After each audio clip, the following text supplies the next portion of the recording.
With IS losing their so-called capital, what is next for the group? Charlie Winter is from the International Centre for Counterterrorism.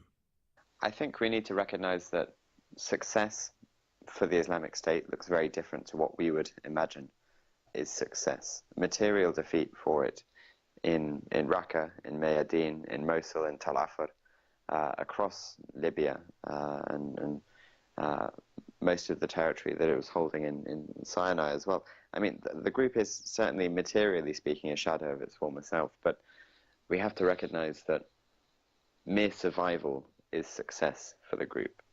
And in ideological terms, I think there's a very good case to be made to say that it's actually stronger than it's ever been.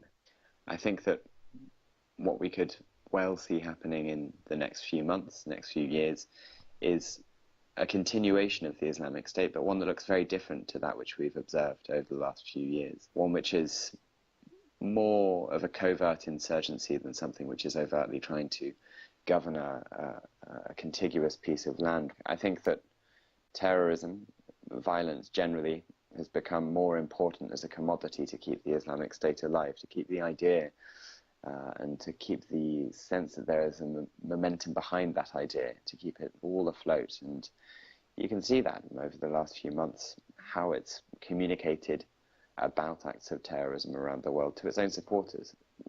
The Islamic State talks about terrorism a lot more in its propaganda that's geared towards communicating with supporters than it does anywhere else.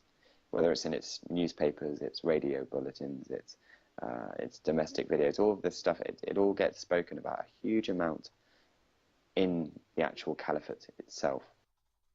That was analysis from Charlie Winter.